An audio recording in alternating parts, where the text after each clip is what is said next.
Hi, ಯಾರೆಲ್ಲ ಕನ್ನಡ ಜೊತೆ ಕತೆ ಕೇಳ್ತಿದ್ದೀರಾ ಎಲ್ಲರಿಗೂ ಚಾನಲ್ಗೆ ಸ್ವಾಗತ. ಪ್ಲೀಸ್ ಕತೆ ಕೇಳೋರೆಲ್ಲ ದಯವಿಟ್ಟು ಚಾನಲ್ನ ಸಬ್ಸ್ಕ್ರೈಬ್ ಆಗಿ ಸಪೋರ್ಟ್ ಮಾಡಿ. ಕತೆ ಹೇಗಿದೆ ಅಂತ ಕಮೆಂಟ್ ಮಾಡಿ. ಬದಲಾವಣೆ ಬೇಕು ಅಂದರೆ ವಿಮರ್ಶೆ ಮೂಲಕ ತಿಳಿಸಿ. ಸಂಜೆ 4ರ ಸಮಯ. ಆಗಲೇ ಬೆಂಗಳೂರು ವಿಮಾನ ನಿಲ್ದಾಣಕ್ಕೆ ಬಂದಿಳಿದಿದ್ದಳು ಶಿಲ್ಪ.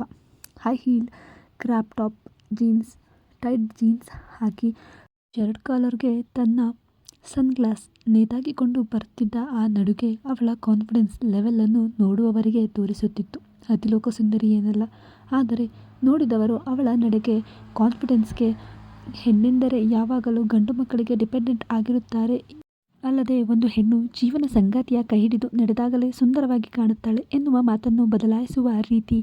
ವಯಸ್ಸು 32 ಆಗಿದ್ದರೂ ಇನ್ನೂ ಕಾಲೇಜ್ ಹುಡುಗಿಯ ರೀತಿ ಕಾಣುತ್ತಿದ್ದಳು ಶಿಲ್ಪ.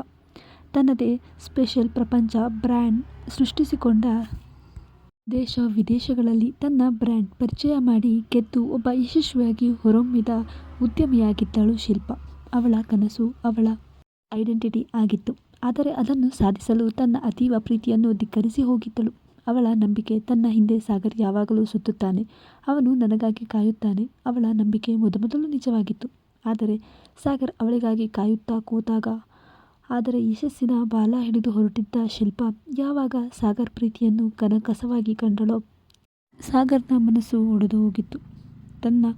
ಅವಳ ಹೆಸರನ್ನು ಶಾಶ್ವತವಾಗಿ ಅಳಿಸಿ ಆಕೆಗೋಸ್ಕರ ಕಾಯುತ್ತಿದ್ದವನು ಆಕೆಯನ್ನು ಮರೆಯುವುದನ್ನು ಬಿಟ್ಟು ಆಕೆ ತನ್ನ ಬದುಕಿನಲ್ಲಿ ಬಂದು ಹೋದ ಒಂದು ಪಾತ್ರ ಎಂದಷ್ಟೇ ಫಿಕ್ಸ್ ಆಗಿಬಿಟ್ಟಿದ್ದ. ಈಗ ಸಾಗರ್ ಬೇರೊಂದು ಬದುಕು ಕಟ್ಟಿಕೊಳ್ಳುತ್ತಿರುವುದು ಶಿಲ್ಪಾಗೆ ಸಹಿಸಲಾಗಲಿಲ್ಲ. ಅದು ಪ್ರೀತಿನಾ, ಅಥವಾ ಪ್ರೀತಿಯ ಪೊಸೆಸಿವ್ನೆಸ್ ಇರಬಹುದಾ, ಇಲ್ಲ ಅತಿಯಾದ ಅಹಂಕಾರವೇ? ಸಾಗರ್ ಮತ್ತು ಅವನ ಹೊಸ ಬದುಕಲ್ಲಿ ತನ್ನ ಹಳೆಯ ಪ್ರೀತಿಯ ಬಿರುಗಾಳಿ ಇವತ್ತು ಬರಲು ಬಂದಿದ್ದಾಳೆ. ಟ್ಯಾಕ್ಸಿ ಹಿಡಿದು ನೇರ ಮಡಿಕೇರಿಯ ಕಡೆಗೆ ಹೊರಟಿದ್ದಳು ಶಿಲ್ಪ. ಮತ್ಯಾಕೆ? ನನ್ನ ಚೋಟ್ಮೆಣಸಿನ್ಕಾಯಿ ಗರಂ ಆಗಿದೆ. ಮುಖ ಊದಿಸಿಕೊಂಡು ಕುಳಿತಿದ್ದ ಅರುಣ ನೋಡಿ ಕೇಳಿದ ಸಾಗರ್. ಮುಖ ದಪ್ಪ ಮಾಡಿಕೊಂಡು, ಛೀ, ನಾಚಿಕೆ ಮಾನ ಮರ್ಯಾದೆ ಏನೂ ಇಲ್ಲ ನಿಮಗೆ. ಕಾರಲ್ಲಿ ಇರುವುದು ಅಂತನಾದರೂ ಗೊತ್ತಾಗಲ್ವಾ? ಇಷ್ಟೊತ್ತು ಗಂಡ ಮಾಡಿದ ಪ್ರೀತಿಯ ಪಾಠಕ್ಕೆ ಕೋಪದ ಉತ್ತರ ನೀಡಿದ್ದಳು ಅರುಣ. ಸ್ಟೇರಿಂಗ್ ಮೇಲೆ ಕೈ ಹಾಕಿ ಮತ್ತೊಂದು ಕೈ ಅರುಣ ತುಟಿಯ ಮೇಲೆ ಗಿಂಟುತ್ತಾ, ನೀನು ಹೀಗೆ ಕೋಪ ಮಾಡಿಕೊಂಡ್ರೆ ಮತ್ತೆ ಮತ್ತೆ ತಿಂದು ಬಿಡೋಣ ಅನ್ಸುತ್ತೆ. ಏನು ಮಾಡೋದಪ್ಪ, ಭಗವಂತ ನಾ ಬೇಡಿದ್ದಕ್ಕಿಂತ ಹೆಚ್ಚು ಕ್ಯೂಟ್ ಆಗಿರೋ ಹೆಂಡತಿನ ನನಗೆ ಕೊಟ್ಟಿದ್ದಾನಲ್ಲ. ಹಾಳು ಬುದ್ಧಿ ಈ ಸುಂದರವಾಗಿರುವ ಹೆಣ್ಣಿನ ನೋಡಿಕೊಂಡು ಸುಮ್ಮನೆ ಇರೋಕೆ ಬಿಡೋದಿಲ್ಲ. ಕಾರಾದರೂ ಸರಿ, ಕಾಡಲ್ಲಾದರೂ ಸರಿ. ಇಲ್ಲದಿದ್ದರೆ ತುಟಿಗೆ ಮತ್ತೊಂದು ಗಾಯ ಮಾಡಿ ಹೇಳಿದ್ದ, ಅಮ್ಮ ಏನು ಬುದ್ಧಿ ಕಲಿಸಿದ್ದಾರೆ ನೀವು ನೋಡಿ, ತುಟಿಲಿ ರಕ್ತ ಬರ್ತಾ ಇದೆ.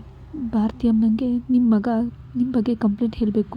ಪೋಲಿ ಬುದ್ಧಿನ ನಾನು ನಿಮ್ಮ ಜೊತೆ ಎಲ್ಲಿಗೂ ಬರೋದಿಲ್ಲ, ನೀವೊಬ್ಬರೇ ಹೋಗಿ. ಹೀಗೆ ಎಲ್ಲ ಮುಖದ ಮೇಲೆ ಗಾಯ ಮಾಡಿಕೊಂಡು ಫಂಕ್ಷನ್ಗೆ ಹೋಗ್ತಾರಾ?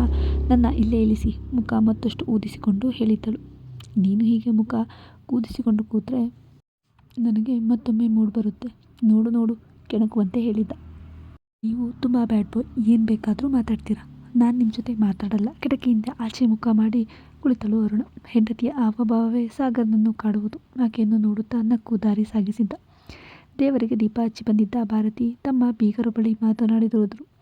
ಅವರಿಗೆ ಮಗನ ಬದುಕು ಸರಿ ಹೋಗಿದ್ದು ಹೆಚ್ಚೇ ಸಂತೋಷವಾಗಿತ್ತು. ಸೊಸೆ ಅರುಣ ಬಗ್ಗೆ ಹೆಮ್ಮೆಯೂ ಮೂಡಿತ್ತು. ಹಾಗಾಗಿ ತಾವೇ ತಯಾರಿ ಮಾಡಿ ಮನೆಯಲ್ಲಿ ಸಿಹಿ ಮಾಡಿ ತಿಂಡಿಗೆ ಬಡಿಸಿದ್ದರು. ರಾಮಚಂದ್ರರಿಗೂ ಹೆಂಡತಿಯ ಖುಷಿಯಲ್ಲಿನ ರಹಸ್ಯ ತಿಳಿದಿತ್ತು. ಹಾಗಾಗಿ ಅವರು ತನ್ನ ಸಿಡುಕು ಮಗನನ್ನು ಬೇಗ ಪಳಗಿಸಿದ ಸೊಸೆಯ ಬಗ್ಗೆ ಮನಸ್ಸಲ್ಲೇ ಹೆಮ್ಮೆಪಟ್ಟಿದ್ದರು. ಸಂಜೆ ಆಗುವುದಕ್ಕೂ ಮುಂಚೆಯೇ ಮದುವೆ ಇದ್ದ ರೆಸಾರ್ಟ್ ಬಳಿ ತಲುಪಿದ್ದರು ಅರುಣ ಮತ್ತು ಸಾಗರ್ ಮೊದಲು ತಾನು ಇಳಿದು ನಂತರ ಅರುಣಾಗೆ ಡೋರ್ ತೆರೆದು ಕೊಟ್ಟಿದ್ದ. ಆಕೆ ಮಾತ್ರ ಸಾಗರ್ ಮಾಡಿದ್ದ ಚೇಷ್ಟೆಯಿಂದ ಈಗಲೂ ಮುಖ ಊದಿಸಿಕೊಂಡಿದ್ದಳು. ಅವಳ ಕೈಗೆ ಕೈ ಚಾಚಿದ ಆಕೆ ಕೈ ಕೊಡುತ್ತಾ ಇಳಿದು ಹೋಗುವಾಗ ತನ್ನ ಉದ್ದನೆಯ ಕೈ ಅವಳ ನಡುವಿಗೆ ಆಕೆ ಬೊಟ್ಟ ಬೆಕ್ಕೊಂದು ಅವರ ಅಮ್ಮ ಬೆಕ್ಕು ಹೊತ್ತು ಹೋಗುವಂತೆ ಸಾಗರ್ ಬಾಹುವಿನೊಳಗೆ ಸೇರಿಬಿಟ್ಟಿದ್ದಳು. ಅವನನ್ನೇ ತಲೆ ಎತ್ತಿ ಗುರಾಯಿಸಿದ ಅರುಣ, ಯಾರು ಏನು ಅನ್ಕೊಳ್ಳಲ್ಲ, ಇದು ಪಬ್ಲಿಕ್ ಪ್ಲೇಸ್ ಬಿಡಿ, ನನ್ನ ಮೂತಿ ತಿರುಗಿ ಹೇಳಿದಳು. ಯಾರೇನು ಅನ್ಕೋತಾರೆ, ಕ್ಯೂಟ್ ನನ್ನ ಹೆಂಡತಿ, ಗಂಡ ಹೆಂಡತಿ ಬರ್ತಿದ್ದಾರೆ ಅನ್ಕೋತಾರೆ ಅಷ್ಟೇ. ಹಣೆಗೊಂದು ಮುತ್ತಿಟ್ಟು ಕಾರ್ ಲಾಕ್ ಮಾಡಿ ರೆಸಾರ್ಟ್ಗೊಳಗೆ ಕರೆದುಕೊಂಡು ಹೋಗಿದ್ದ. ಅವನ ಈ ವರಸೆಗೆ ತಲೆ ಕೆಚ್ಚಿಕೊಂಡಿದ್ದಳು. ಮೊದಲು ತನಗೆಂದು ಬುಕ್ ಆಗಿದ್ದ ರೂಮ್ ಕೀ ಪಡೆದು ಹೊರಡುವವನಿಗೆ ಅವನ ಹೆಸರ ಕೆಳಗೆ ಇದ್ದ ಹೆಸರು ಕಣ್ಣಾಡಿಸಿದ್ದ. ಅದು ಆಶ್ಚರ್ಯದಿಂದಲ್ಲ, ಖುಷಿಯಿಂದಲೂ ಅಲ್ಲ, ಅಸಡ್ಡೆಯಿಂದ. ಅದು ಶಿಲ್ಪ. ತನ್ನ ರೂಮ್ ಪಕ್ಕದ ಅವಳು ಇರುತ್ತಾಳೆ ಎನ್ನುವುದು ಸಹಿಸಲಾಗಲಿಲ್ಲ. ತಾನೇ ಕೇಳಿ ಬೇರೆ ರೂಮ್ ಪಡೆಯಲು ವಿಚಾರಿಸಿದ. ಎಲ್ಲ ರೂಮ್ಗಳು ಫಿಲ್ ಆಗಿದೆ ಎಂದು ತಿಳಿಯಿತು. ಏನೂ ಮಾಡಲಾಗದೆ ಹೆಂಡತಿ ಜೊತೆ ಹೊರಟಿದ್ದ. ಆಕೆ ಅವನ ಜೊತೆ ನಡೆಯಲು ಮುಜುಗರ ಪಡುತ್ತಿದ್ದರೂ ಅವ ಮಾತ್ರ ಒಂದೊಂದು ಗಳಿಗೆಗೂ ಅವಳಿಂದ ದೂರ ಸಹಿಸಲಾಗುತ್ತಿರಲಿಲ್ಲ. ಇಬ್ಬರು ರೂಮ್ ಚೆಕ್ ಇನ್ ಆಗಿ ಅರುಣ ಬೇಗ ವಾಶ್ರೂಮ್ ಸೇರಿದ್ದಳು. ಫ್ರೆಶ್ ಅಪ್ ಆಗಿ ಯಾರಿಗೋ ಕರೆ ಮಾಡಿ ಕುಳಿತಿದ್ದ ಸಾಗರ್ ಹೆಂಡತಿಯ ಬರುವಿಕೆಗಾಗಿ ಕಾಯುತ್ತಾ ಕುಳಿತಿದ್ದ. ತುಂಬ ಸಮಯದ ನಂತರ ಬಂದಿದ್ದ ಅರುಣ ಹೊಟ್ಟೆ ಹಿಡಿದು ಬರಲು ಏನಾಯಿತು ಓಡಿ ಅವಳ ತೋಳಲ್ಲಿ ಎತ್ತಿಕೊಂಡು ಹಾಸಿಗೆ ಮೇಲೆ ಕೂರಿಸಿ ಕೇಳಿದ್ದ. ತುಂಬ ಹೊಟ್ಟೆ ನೋವು ಎಂದಿದ್ದಳು. ಯಾಕೆ, ಯಾವಾಗಿಂದ ಕೇಳಿದ್ದನು. ಬೆಳಿಗ್ಗೆಯಿಂದ. ಅಮ್ಮ ಇವಾಗ ಹೀಗೆ ಸ್ವಲ್ಪ ದಿನ, ಆಮೇಲೆ ಸರಿ ಹೋಗುತ್ತೆ ಅಂದರು. ಅಮ್ಮ ಹೇಳಿದ್ದನ್ನು ಹಾಗೇ ಹೇಳಿದ್ದಳು. ಅರುಣಾಗೆ ಅಮ್ಮ ಹೇಳಿದ್ದು ಅರ್ಥವಾಗಿತ್ತೋ ಇಲ್ಲವೋ, ಸಾಗರ್ಗೆ ಅರ್ಥವಾಗಿತ್ತು. ಸ್ವಲ್ಪ ಬೇಸರವೂ ಆಗಿತ್ತು. ಆಕೆ ಹಣೆಯನ್ನು ಸವರಿ, ಸರಿ ರೆಸ್ಟ್ ಮಾಡು, ನಾನು ನಿಂಗೆ ತೊಂದರೆ ಕೊಡಲ್ಲ. ಹೊಟ್ಟೆ ನೋವು ಸರಿಯಾಗೋ ತನಕ ನಾನು ಸೋಫಾ ಮೇಲೆ ಮಲಗ್ತೀನಿ. ಜಾಸ್ತಿ ನೋವಾಗ್ತಾ ಇದ್ದರೆ ಹೇಳು, ಡಾಕ್ಟರ್ಗೆ ಕಾಲ್ ಮಾಡ್ತೀನಿ ಎನ್ನುವನ ಕಣ್ಣಲ್ಲಿ ಕಾಳಜಿಯ ಹನಿಯಾಗಿ ತುಳುಕುತ್ತಿತ್ತು. ಎಂದು ತಲೆ ಆಡಿಸಿದ ಅರುಣ ಅವನ ಭುಜಕ್ಕೆ ತಲೆ ಕೊಡಲು ಅವಳ ತಲೆಗೆ ತನ್ನ ಭುಜ ಒತ್ತು ನೀಡಿ ಕೂರಲು ಕಾಲಿಂಗ್ ಬೆಲ್ ಬಾರಿಸಿತ್ತು. ವೇಟ್, ಬರ್ತೀನಿ ಎಂದು ಹೊರಟವನು 2 ಬ್ಯಾಗ್ ಹಿಡಿದು ಬಂದಿದ್ದ. ಏನು ಪ್ಲ್ಯಾನ್ ಇಲ್ಲದೆ ಬಂದಿದ್ದ ಸಾಗರ್ ಶಿಲ್ಪಾ ಹೆಸರು ನೋಡಿ ಒಂದಿಷ್ಟು ಪ್ಲ್ಯಾನ್ ತಯಾರಿ ಮಾಡಿಕೊಂಡಿದ್ದ. ಹೊಟ್ಟೆ ಮೇಲೆ ದಿಂಬು ಹಿಡಿದು ಅವನನ್ನು ನೋಡಿದ್ದ ಅರುಣ ಏನು ಎನ್ನುವಂತೆ ಕೇಳಲು ಅವ ಸಂಜೆ ಪಾರ್ಟಿಗೆ ಔಟ್ಫಿಟ್, ನಿಂಗೆ ಆರಾಮು ಅನಿಸಿದ್ರೆ ಹೋಗೋಣ, ಇಲ್ಲ ಬೇಡ ಎಂದಿದ್ದ. ನನಗೆ ಆರಾಮಿಲ್ಲ ಅಂದರೆ ನೀವು ಹೋಗಿ ಬನ್ನಿ, ನಾನು ಒಬ್ಬಳೇ ಇರ್ತೀನಿ, ಧೈರ್ಯವಂತೆ ಎನ್ನುವಂತೆ ಹೇಳಿದಳು. ಬಟ್ಟೆ ಬ್ಯಾಗ್ ಸೋಫಾ ಮೇಲೆ ಇಟ್ಟು ಅವಳ ಸನಿಹ ಬಂದು ಕುಳಿತವನು ನೀನು ಬರ್ತೀಯಾ, ನೀನು ಇರ್ತೀಯಾ, ಆದರೆ ನಿನ್ನ ಬಿಟ್ಟು ಒಬ್ಬನೇ ನಾನು ಎಲ್ಲಿಗೂ ಹೋಗಲ್ಲ, ಕೂದಲಿಗೆ ಮುತ್ತಿಟ್ಟು ಹೇಳಿದ್ದ. ಮೊದಲ ಬಾರಿಗೆ ತಾನಾಗಿಯೇ ಅವನ ನಡು ಬಳಸಿ ಹೊರಗಿದ್ದಳು ಅರುಣ. ಹುಡುಗಿಗೂ ಗಂಡನ ಸಾನ್ನಿಧ್ಯ ಖುಷಿ ಎನಿಸಿತ್ತು. ಹೆಂಡತಿಯ ಈ ಬದಲಾವಣೆ ಖುಷಿ ನೀಡಿದರೆ ಅವಳ ನೋವು ಬೇಸರ ತಂದಿತ್ತು. ಅವನೆಡೆಗೆ ಮುಖ ಉಜ್ಜಿ ಹೊರಗಿದ್ದವಳಿಗೆ ರಾತ್ರಿ ಪೂರ್ತಿ ನಿದ್ದೆ ಇರದೇ ಇದ್ದಿದ್ದರಿಂದ ನಿದ್ದೆ ಮೂಡಿತ್ತು. ಸಾಗರ್ ಕೂಡ ಪಾರ್ಟಿ ಚಿಂತೆ ಬಿಟ್ಟು ಅವಳ ಅಪ್ಪುಗೆಯಲ್ಲೇ ನಿದ್ರಿಸಿದ್ದ. ಸಂಜೆ 6ಕ್ಕೆ ಬಾರಿಸಿದ ಫೋನ್ ರಿಂಗ್ ಇಬ್ಬರ ನಿದ್ದೆ ಕೆಡಿಸಿದ್ದರೆ ಅವಳನ್ನು ತಟ್ಟುತ್ತಲೇ ಫೋನ್ ರಿಸೀವ್ ಮಾಡಿದ್ದ ಸಾಗರ್. ಹೇ ಸಾಗರ್, ಬರಲ್ವೇನೋ, ರೂಮ್ ಚೆಕ್ ಇನ್ ಆಗಿದೆಯಾ, ಬಟ್ ಇನ್ನೂ ಪಾರ್ಟಿ ಹಾಲ್ಗೆ ಬಂದೇ ಇಲ್ಲ, ನಾವೆಲ್ಲ ಸೇರಿದ್ದೀವಪ್ಪ, ನಿನಗೆ ವೇಟಿಂಗ್, ಬಾ, ಸರ್ಪ್ರೈಸ್ ಇದೆ. ಸಾಗರ್ ಕ್ಲಾಸ್ಮೇಟ್ ರೋಷನ್ ಕರೆದಿದ್ದ. ಇಲ್ವೋ, ನನಗೆ ಯಾಕೋ ತುಂಬ ತಲೆನೋವು, ನಾಳೆ ಮುಹೂರ್ತಕ್ಕೆ ಬರ್ತೀನಿ ಬಿಡು ಹೇಳಿದ್ದ. ಸಾಗರ್, ವಾಟ್ ಮ್ಯಾನ್, ಪಾರ್ಟಿ ಬಿಟ್ಟು ಮುಹೂರ್ತ ಅಂತಿದ್ದೀಯಲ್ಲ, ರಜತ್ ಅಮೃತ ನಿನಗಾಗಿ ವೇಟಿಂಗ್, ಬರಬೇಕು, 2 ಪೆಗ್ ಓಡಿದ್ರೆ ತಲೆನೋವು ಹೋಗುತ್ತೆ, ಬಾರಪ್ಪ ಸ್ನೇಹದ ಸಲಿಗೆಯಲ್ಲಿ ಹೇಳಿದ್ದ ಸಾಗರ್. ಓಕೆ ನೋಡ್ತೀನಿ, ಇದು ಇವಾಗ ಫೋನ್ ಕಟ್ ಮಾಡಿದ್ದ ಸಾಗರ್. ಸಾಗರ್ ಮೊದಲು ಹೇಗೋ ಇವಾಗಲೂ ಹಾಗೆ, ಬದಲಾಗೇ ಇಲ್ಲ, ಮಾತಿಗಷ್ಟೇ ಉತ್ತರ ಕೊಡ್ತಾನೆ. ಗೆಳತಿಯರ ಜೊತೆ ಹೇಳಿಕೊಂಡಿದ್ದ ರೋಷನ್. ಹೋಗಲ್ವಾ ನೀವು, ತಲೆ ಎತ್ತಿ ಕೇಳಿದ್ದಳು ಅರುಣ. ಇಲ್ಲ, ನೀನು ಮಲಗು ಎಂದಿದ್ದ ಸಾಗರ್. ಯಾಕೆ ಮತ್ತೆ ಕೇಳಿದ್ದಳು ಅರುಣ. ನಿಮಗೆ ಹೊಟ್ಟೆ ನೋವಿದೆ ಅಲ್ವಾ, ಅದಕ್ಕೆ, ತಂದೆಯಂತೆ ಕಾಳಜಿಯಲ್ಲೇ ಹೇಳಿದ್ದನು. ಆದರೆ ಆ ಹೊಸ ಡ್ರೆಸ್ ಹಾಕೋ ಹಾಗಿಲ್ವಾ, ಮಗುವಂತೆ ಕೇಳಿದ್ದಳು. ಬೇರೆ ಯಾವುದಾದ್ರೂ ಪಾರ್ಟಿಗೆ ಹಾಕೋಬೋದು ಹೇಳಿದ್ದ ಸಾಗರ್. ಇಲ್ಲ, ನಾನು ಇವತ್ತೇ ಹಾಕೋಬೇಕು, ನನ್ನಿಂದ ಗೆಳೆಯರ ಮದುವೆ ಮಿಸ್ ಮಾಡ್ಕೊಳ್ಳುತ್ತಾರಲ್ಲ ಎಂದೇನೋ ಹೇಳಿದ್ದಳೇನೋ ಅರುಣ. ಸರಿ, ಟ್ರಯಲ್ ಮಾಡಿ ನೋಡು ಉತ್ತರಿಸಿದ್ದ ಸಾಗರ್. ಅವನದೆಯ ಮೇಲಿಂದ ಎದ್ದು, ಇಲ್ಲ, ನಾನು ಪಾರ್ಟಿಗೆ ಬರಬೇಕು, ಪಾರ್ಟಿಯೆಲ್ಲ ಹೇಗಿರುತ್ತೆ ಅಂತ ನನಗೆ ಗೊತ್ತೇ ಇಲ್ಲ, ಮತ್ತು ಈ ಡ್ರೆಸ್ ನಾನು ಇವತ್ತೇ ಹಾಕೋಬೇಕು, ಒಬ್ಬಳೇ ಹಾಕೊಂಡು ಟ್ರಯಲ್ ನೋಡಲ್ಲ, ಮಗುವಂತೆ ಕೇಳಿದ್ದಳು. ಆಕೆ ಕೈಗೆ ತನ್ನ ಕೈ ಪಡೆದು, ಆದರೆ ನಿಂಗೆ ಹೊಟ್ಟೆ ನೋವಿದೆಯಲ್ಲ, ನಿನಗಿಂತ ಪಾರ್ಟಿ ಹೆಚ್ಚಲ್ಲ ನನಗೆ ಹೇಳಿದ್ದ ಸಾಗರ್. ನನಗೆ ಗೊತ್ತು, ನೀವು ನಿಮ್ಮ ಹಳೆಯ ಲವರ್ ಬರ್ತಾರೆ ಅಂತ ಅವ್ರ ಮುಂದೆ ನನ್ನ ಹೆಂಡತಿ ಅಂತ ಪರಿಚಯ ಮಾಡ್ಕೊಳ್ಳೋಕೆ ಶೇಮ್ ಆಗಿ ಹೀಗೆ ಹೇಳ್ತಿದ್ದೀರಾ ಅಲ್ವಾ, ಅದಕ್ಕೆ ಹೋಗಿಲ್ಲ ಅಲ್ವಾ, ನಾನು ಚೆನ್ನಾಗಿಲ್ಲ ಅಂತ ಅಲ್ವಾ ಡ್ರಾಮಾ ಶುರು ಮಾಡಿದ್ದಳು.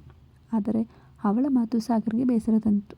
ಇಲ್ಲಪ್ಪ, ನಾನು ಯಾವಾಗ ಹಾಗೆ ಅಂದ್ಕೊಂಡಿಲ್ಲ, ನಿಂಗೆ ಹೇಗೆ ಗೊತ್ತು ಅವಳು ಬರ್ತಾಳೆ ಅಂತ ಕೇಳಿದ್ದ ಸಾಗರ್.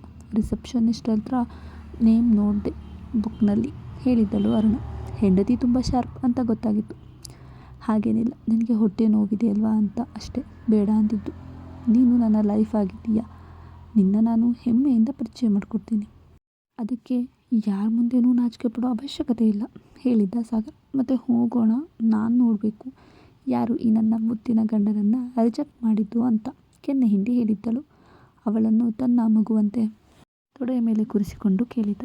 ಇವಾಗ ಹೊಟ್ಟೆ ನೋವು ಕಡಿಮೆ ಆಯಿತಾ ಅಂತ. ಅಂದೆ ತಾನೇ ಹೇಳಿದ್ದವಳ ರೀತಿ ಮತ್ತೊಮ್ಮೆ ಮುದ್ದಿಸುವ ರೀತಿ ಇತ್ತು. ಸರಿ, ಎದ್ದು ರೆಡಿಯಾಗು, ನಾನು ಹೊರಡ್ತೀನಿ ಎಂದು ಫ್ರೆಶ್ ಆಗಲು ಹೊರಟರೆ ಕಣ್ಣು ಕಿರಿದು ಮಾಡಿ ಶಿಲ್ಪಾ ನೋಡುವ ತವಕದಲ್ಲಿ ಕುಳಿತಿದ್ದಳು ಅರುಣ. ಸಾಗರ್ ಬಂದ ನಂತರ ಅವನು ನೀಡಿದ್ದ ಬ್ಯಾಗ್ ಹಿಡಿದು ಹೊರಟಿದ್ದ ಅರುಣ 25 ನಿಮಿಷದ ನಂತರ ಬಾಗಿಲು ತೆರೆದು ಮುಖ ಮಾತ್ರ ಆಚೆ ಹಾಕಿ ನಿಂತಿದ್ದಳು. ತನಗೆಂದು ತರಿಸಿದ್ದ ಬಟ್ಟೆ ತೊಟ್ಟು ಅರುಣಾಗೆ ಕಾಯುತ್ತಿದ್ದ ಸಾಗರ್ ಅವಳು ಈ ರೀತಿ ಮಾಡಿದ್ದು ನೋಡಿ. ಯಾಕೆ ಬಟ್ಟೆ ಫಿಟ್ ಆಗ್ತಿಲ್ವಾ, ಬೇರೆ ತರಿಸ್ಬೇಕಾ? ಫೋನ್ ಕೈಯಲ್ಲಿ ಪಡೆದು ಹೇಳಿದ. ಇಲ್ಲ, ಸರಿಯಾಗಿದೆ ಎಂದವಳು ಆಚೆ ಬರಲೇ ಇಲ್ಲ. ಸರಿಯಾಗಿದೆ ಅಂದರೆ ಮತ್ತೆ ಬಾ ಎಂದಿದ್ದ. ಇಲ್ಲ ಎಂದು ತಲೆ ಆಡಿಸಿದ್ದಳು. ಯಾಕೆ? ನನ್ನ ಪ್ರಶ್ನೆಗೆ ನಾಚಿದ್ದಳು ಅರುಣ. ನಾನೇ ಬರಲಾ ಕೇಳಿದ. ಬೇಡ ಬೇಡ ಎಂದು ತಲೆ ಆಡಿಸಿದಳು. ಒಂದು ಹೆಜ್ಜೆ ಮುಂದಿಟ್ಟಿದ್ದಳು. ಮತ್ತೆ ನಿಧಾನವಾಗಿ ಮತ್ತೊಂದು ಹೆಜ್ಜೆ ಇಟ್ಟವಳು ಸಾಗರ್ ಎದುರು ನಿಂತು ಮುಖ ಮುಚ್ಚಿಕೊಂಡಿದ್ದಳು. ಸಾಗರ್ ಅರುಣಾಳ ಕಾಲಿಂದ ತಲೆವರೆಗೆ ನೋಡಿದ್ದ. ಬೇಬಿ ಪಿಂಕ್ ಬಣ್ಣದ ಶಾರ್ಟ್ ಗೌನ್ ಅದಾಗಿತ್ತು. ಒಂದು ಕಡೆ ತೋಳು ಕೈ ತುಂಬ ಇದ್ದರೆ ಮತ್ತೊಂದು ಕಡೆ ಶೋಲ್ಡರ್ಲೆಸ್ ಇತ್ತು. ಬಾಡಿಗೆ ಸೇರಿಸೇ ಹೊಲಿದಿದ್ದಾರೇನೋ ಎನ್ನುವಂತೆ ಅವಳ ಬಾಡಿಗೆ ಫಿಟ್ ಆಗಿತ್ತು. ವೆಲ್ವೆಟ್ ಬಟ್ಟೆ. ಗೌನ್ ಮುಂಭಾಗ ಮಂಡಿಯ ತನಕ ಇದ್ದರೆ ಹಿಂಭಾಗ ಎಂಬಣಿಯ ತನಕ ಇತ್ತು. ಬಿಳಿ ಮೈಬಣ್ಣವನ್ನು ಎತ್ತಿ ತೋರಿಸುವಂತಿತ್ತು ಬಣ್ಣದ ಹೊಂದಾಣಿಕೆ. ಅವಳ ಅಂದವನ್ನು ಇಮ್ಮಡಿಗೊಳಿಸುತ್ತಿತ್ತು ಆ ಡಿಸೈನ್. ಕಣ್ತುಂಬಿ ಕಣ್ಮುಚ್ಚಿಕೊಂಡಿದ್ದ ಕೈಗಳನ್ನು ಜರುಗಿಸಿದ್ದವನು ಹಣೆಗೆ ಮುತ್ತಿಟ್ಟಿರಲು ಆಕೆ ನಾಚಿಕೆಗೆ ತಬ್ಬಿ ಹಿಡಿದಿದ್ದಳು. ತಲೆ ಕೂದಲಿಗೆ ಮತ್ತೊಂದು ಮುತ್ತು ಪೋಣಿಸಿ ತನ್ನಿಂದ ಹಿಂದೆ ಜರಿದವನು ಕನ್ನಡಿ ಮುಂದೆ ನಿಲ್ಲಿಸಿ ಕೇಳಿದ್ದ, ಈ ಡ್ರೆಸ್ ಇಷ್ಟ ಆಯ್ತಾ ಎಂದು. ಎನ್ನುವವಳ ಮುಖದಲ್ಲಿ ನಾಚಿಕೆ ಆವರಿಸಿತ್ತು. ವೆಯ್ಟ್ ಎಂದು ಹಿಂದೆ ಸರಿದವನು ಮತ್ತೊಂದು ಬ್ಯಾಗ್ ತಂದಿದ್ದ. ಅದರಲ್ಲಿನ ಒಂದು ಒಡವೆ ಬಾಕ್ಸ್ ತೆಗೆದು ಡ್ರೆಸ್ಗೆ ಸೂಟ್ ಆಗುವ ಒಂದು ನೆಕ್ಲೆಸ್ ಸೆಟ್, ಕಿವಿ ಓಲೆ ತಾನೇ ತೊಡಿಸಿ ಕೊರಳಲ್ಲಿ ತಾನೇ ಕಟ್ಟಿದ್ದ ಮಾಂಗಲ್ಯವಿದ್ದ ಅರಿಶಿಣದ ದಾರವನ್ನು ಡ್ರೆಸ್ ಮೇಲೆ ಬಿಡಲು ಅವಳದೇ ಮೇಲೆ ನೆಲೆದಿತ್ತು ಅವನೆಸರಿನ ಮಾಂಗಲ್ಯ. ಒಂದು ಕೈಗೆ ಕಸ್ಟಮೈಸ್ ಸಿಂಗಲ್ ಬಳೆ ತೊಡಿಸಿದವನು ಮತ್ತೊಂದು ಕೈಗೆ ತನ್ನ ವಾಚ್ಗೆ ಮ್ಯಾಚ್ ಆಗುವ ಒಂದು ಲೇಡೀಸ್ ವಾಚ್ ತೊಡಿಸಿದ್ದ. ಕುಳ್ಳಿ ತಮ್ಮ ಅರುಣ, ಹಾಗಾಗಿ ಹೈ ಹೀಲ್ ಸ್ಲಿಪ್ಪರ್ ತೊಡಿಸಿ ನಿನ್ನ ಪ್ರೀತಿ ಎದುರು ನನಗೆ ಯಾವ ಈಗೋ ಇಲ್ಲ ಎಂದು ತೋರಿಸಿದ್ದ. ಶೋಲ್ಡರ್ಲೆಸ್ ಹೆಗಲಿಗೆ ಮುತ್ತೊಂದನ್ನಿಟ್ಟು ಗಲ್ಲ ಇಟ್ಟು ಕನ್ನಡಿಯಲ್ಲಿ ಇಬ್ಬರ ಪ್ರತಿಬಿಂಬ ನೋಡಿದವನು ಕ್ಲಿಪ್ ಮೂಲಕ ಬಂಧಿಸಿದ್ದ ಅವಳ ನೀಲ ಕೂದಲಿಗೆ ಮುಕ್ತಿ ನೀಡಿ ಆರು ಎನ್ನಲು ಕನ್ನಡಿಯಲ್ಲಿ ಅವನನ್ನೇ ನೋಡುತ್ತಾ ಎಂದಿದ್ದಳು. ನೀನು ಇಷ್ಟೊಂದು ಚೆನ್ನಾಗಿ ಕಾಣ್ತಾ ಇದ್ರೆ ನನಗೆ ಯಾವ ಪಾರ್ಟಿಗೆ ಹೋಗೋ ಮನಸ್ಸೇ ಇಲ್ಲ. ಹೀಗೆ ನಿನ್ನ ನೋಡುತ್ತಾ ನಿಲ್ಲಲ್ಲ ಎನಿಸುತ್ತಿದೆ ಎಂದಿದ್ದ. ಅವನ ಮಾತಿಗೆ ಅವಳ ನಾಚಿಕೆಯ ಮುಗುಳು ನಗೆಯೊಂದೇ ಉತ್ತರವಾಗಿತ್ತು. ಮತ್ತೆ ರಿಂಗಿಸಿದ್ದ ಫೋನ್ ಅವರಿಬ್ಬರ ಸರಸಮಯವನ್ನು ಕೆಡಿಸಿತ್ತು. ಮತ್ತೆ ರೋಷನ್ ಕರೆ ಮಾಡಿದ. ಹಲೋ ಎಂದವನಿಗೆ, ಏನೋ ಸಾಗರ ಬರೋದಿಲ್ವಾ ಹೇಳು, ನಿಂಗೆ ಒಂದು ಸರ್ಪ್ರೈಸ್ ಇದೆ ಕಣೋ, ಬಾರು ಕರೆದಿದ್ದ. ಅವನು ಹೇಳಿದ್ದ ಸರ್ಪ್ರೈಸ್ ಏನು ಅನ್ನೋದು ಸಾಗರ್ಗೆ ಗೊತ್ತಾಗಿತ್ತು. ತುಟಿ ಅಂಚಲ್ಲಿ ವ್ಯಂಗ್ಯ ನಗು ಮೂಡಿತ್ತು. ಓಕೆ, ಬರ್ತಿದ್ದೀನಿ, ನಿನ್ನ ಸರ್ಪ್ರೈಸ್ ಇಟ್ಕೊಂಡು ಕಾಯ್ತಾ ಇರು, I will be there in 5 minutes ಎಂತವನು ಕರೆ ಕಟ್ ಮಾಡಿ ಪಾಟಿಗೆ ಮತ್ತೊಮ್ಮೆ ಕನ್ನಡಿಯಲ್ಲಿ ತನ್ನನ್ನು ನೋಡಿಕೊಂಡು ಹೊರಟರೆ ಅರುಣ ಇನ್ನು ಕಾಡಿನಿಂದ ನಾಡಿಗೆ ತಪ್ಪಿಸಿಕೊಂಡು ಬಂದಿದ್ದ ಜಿಂಕೆ ಮರಿಯಂತೆ ಅಂಜಿಕೆಯಲ್ಲಿ ನಿಂತಿದ್ದಳು. ನಾನಿದ್ದೀನಿ ಎನ್ನುವಂತೆ ಹೆಗಲಿಗೆ ತೋಳಿನ ಆಸರೆ ಕೊಡಲು ಅವಳ ಅಂಜಿಕೆ ಮರೆಯಾಗಲು ನೆರವಾಗಿತ್ತು. ಇಬ್ಬರ ನಡುವೆ ವಯಸ್ಸಿನ ಅಂತರ 13 ವರ್ಷವಿತ್ತು. ಆದರೆ ನೋಡುಗರಿಗೆ ಹಾಗೇನೂ ಅನಿಸುತ್ತಿರಲಿಲ್ಲ. ಕಾರಣ ಇನ್ನು Sagar fit and fine and Young ಆಗಿಯೇ ಕಾಣಿಸುತ್ತಿದ್ದ. ಜೊತೆಗೆ ಇಬ್ಬರ ಜೋಡಿ ನೋಡಿದರೆ ಮೇಡ್ ಫಾರ್ ಈಚ್ ಅದರ್ ಎನ್ನುವಂತಿತ್ತು. ಇಬ್ಬರು ಪಿಂಕ್ ಆ್ಯಂಡ್ ಬ್ರೌನ್ ಕಾಂಬಿನೇಷನ್ ಇರುವ ಬಟ್ಟೆ ತೊಟ್ಟು ಹೋಗುತ್ತಿದ್ದರೆ ಯಾವುದೋ ಜೋಡಿ ರ್ಯಾಂಪ್ ವಾಕ್ ಹೋಗುತ್ತಿದ್ದಂತೆ ಅನಿಸುತ್ತಿತ್ತು ನೋಡುಗರಿಗೆ. ವಾವ್ ಶಿಲ್ಪ, ಎಷ್ಟು ಬದಲಾಗಿದೆಯಾ ನೀನು. 0ಇಂದ ಶುರುವಾಗಿ ಇಂಟರ್ನ್ಯಾಷನಲ್ ಲೆವೆಲ್ವರೆಗೂ ನಿನ್ನ ಬ್ರ್ಯಾಂಡ್ ಕ್ರಿಯೇಟ್ ಮಾಡಿದ್ದೀಯಾ ಅಂದರೆ ನಮಗೆ ನಿನ್ನ ಬಗ್ಗೆ ತುಂಬ ಹೆಮ್ಮೆ ಇದೆ ಶಿಲ್ಪ. ನಾವೆಲ್ಲ ನಿನ್ನ ಫ್ರೆಂಡ್ಸ್ ಅಂತ ಹೇಳ್ಕೊಳ್ಳೋದಕ್ಕೆ. ಸ್ನೇಹಿತರ ಗುಂಪಿನಲ್ಲಿದ್ದ ಹಿಮ ಆಗಷ್ಟೇ ಬಂದಿದ್ದ ಶಿಲ್ಪಾ ಕಡೆ ನೋಡಿ ಹೇಳಿದ್ದಳು. ರೋಷನ್ ಮತ್ತು ಇನ್ನು ಕೆಲವರು ಹೌದು ಎಂದು ತಲೆ ಆಡಿಸಿದರು. ಇವತ್ತು ಮದುವೆ ಅಮೃತ ಮತ್ತು ರಜತ್ ಆದರೆ ನೀನು ಇವತ್ತಿನ ಸೆಂಟರ್ ಆಫ್ ಅಟ್ರಾಕ್ಷನ್ ಆಗಿದೆಯಾ. ನಿನ್ನ ಇವಾಗೇನಾದರೂ ಸಾಗರ್ ನೋಡಿದ್ರೆ ಕಳೆದೇ ಹೋಗ್ತಾನೆ. ನಾವೆಲ್ಲ ನಿಮ್ಮಿಬ್ಬರನ್ನ ಒಂದು ಮಾಡೋದಕ್ಕೆ ಅದೆಷ್ಟು ಕಷ್ಟಪಟ್ಟಿದ್ದೀವಿ, ಎಲ್ಲವೂ ವ್ಯರ್ಥ ಆಗೋಯ್ತಲ್ಲ ಅಂದ್ಕೊಂಡ್ವಿ. ಆದರೆ ನಿಜ ವ್ಯರ್ಥ ಆಗಿಲ್ಲ, ನಾವೇ ವ್ಯರ್ಥ ಪ್ರಯತ್ನ ಮಾಡಿದ್ದು. ಇವತ್ತು ನಿನ್ನ ನೋಡಿ ಕಳೆದು ಹೋಗ್ತಾನೆ. ನೆಕ್ಸ್ಟ್ ಮದುವೆ ಪಾರ್ಟಿ ನಿಮ್ಮದೇ, ಖುಷಿಯಲ್ಲಿ ಹೇಳಿದ್ದನು ಸ್ಮರಣ. ಹೌದು ಕಣೋ, ನೋಡು ನಾವೆಲ್ಲ ಮದುವೆಯಾಗಿ ಒಂದೊಂದು ಮಕ್ಕಳು ಪಡೆದು ಲೈಫಲ್ಲಿ ಇದ್ದಷ್ಟೇ ಅಂತ ಸುಮ್ಮನಾಗಿದ್ದೀವಿ. ಅದೇನು ಇವಳು ನೋಡು, ತನ್ನ ಪ್ರೀತಿಯನ್ನು ದೂರ ಮಾಡಿಕೊಂಡ್ರು ನಿನ್ನ ಐಡೆಂಟಿಟಿನ ಪ್ರೂವ್ ಮಾಡ್ಕೊಳ್ಳೋದಕ್ಕೆ ಇಷ್ಟೊಂದು ಕಷ್ಟಪಟ್ಟಿದ್ದೀಯಾ. ಸುರೇಖಾ ಹೊಗಳಲು ತನ್ನ ಹೊಗಳಿಕೆಯನ್ನು ಮನಸಾರೆ ಆನಂದಿಸಿದ್ದಳು ಶಿಲ್ಪ. ಆದರೆ ಅವಳ ಮನಸ್ಸು ಕಾಯುತ್ತಿರುವುದು ಸಾಗರ್ ಬರುವಿಕೆಗಾಗಿ. ಆದರೆ ಇಂದು ಸರ್ಪ್ರೈಸ್ ಯಾರಾಗ್ತಾರೆ ಅನ್ನೋದೇ ಇನ್ನೂ ಕಾದು ನೋಡಬೇಕಾಗಿರೋ ವಿಚಾರ. ಯಾಕಂದರೆ ಶಿಲ್ಪಾ ಬಿಟ್ಟು ಅಲ್ಲಿವರೆಗೂ ಯಾರೊಬ್ಬರಿಗೂ ಸಾಗರ್ ಮದುವೆ ಆಗಿರೋ ವಿಚಾರವೇ ಗೊತ್ತಿಲ್ಲ. ಆ ಮದುವೆ ಅವನಿಗೆ ಇಷ್ಟ ಇಲ್ಲೇ ಆಗಿರೋದ್ರಿಂದ ಯಾರನ್ನೂ ಅವನು ಇನ್ವೈಟ್ ಕೂಡ ಮಾಡಿಲ್ಲ. ಜೊತೆಗೆ ಯಾರಿಗೂ ಇಂಟ್ರೊಡ್ಯೂಸ್ ಕೂಡ ಮಾಡಿಕೊಂಡಿಲ್ಲ. ಹಾಗಾಗಿ ಅವರೆಲ್ಲರೂ ಸಾಗರ್ ಇನ್ನು ಶಿಲ್ಪಾ ಪ್ರೀತಿ ಬಗ್ಗೆ ಮಾತಾಡ್ತಾ ಇದ್ದಾರೆ. ಸಾಗರ್ ಇನ್ನು ಅವಳನ್ನು ಮದುವೆ ಆಗ್ತಾನೆ, ಪ್ರೀತಿ ಮಾಡ್ತಿದ್ದಾನೆ ಅಂತ. ಆದರೆ ಅವನು ಮದುವೆ ಆಗಿರೋ ವಿಚಾರ ಗೊತ್ತಿರೋದು ಶಿಲ್ಪಾ, ಗೊತ್ತಿದ್ದು ಅವಳು ಅವನಿಗಾಗಿ ಕಾಯ್ತಾ ಇದ್ದಾಳೆ. ಈಗ ಯಾರಿಗೆ ಯಾರಿಂದ ಸರ್ಪ್ರೈಸ್ ಆಗುತ್ತೆ ಅಂತ ನೆಕ್ಸ್ಟ್ ಎಪಿಸೋಡಲ್ಲಿ ಕಾದು ನೋಡಬೇಕು. ಕತೆ ಇಷ್ಟ ಆದರೆ ಲೈಕ್ ಮಾಡಿ, ಚಾನಲನ್ನು ಸಬ್ಸ್ಕ್ರೈಬ್ ಮಾಡ್ಕೊಳ್ಳಿ. ಹೇಗಿತ್ತು ಕತೆ ಅಂತ ವಿಮರ್ಶೆನ ಕಮೆಂಟ್ ಮೂಲಕ ತಿಳಿಸೋದನ್ನು ಮರಿಬೇಡಿ. Thank you.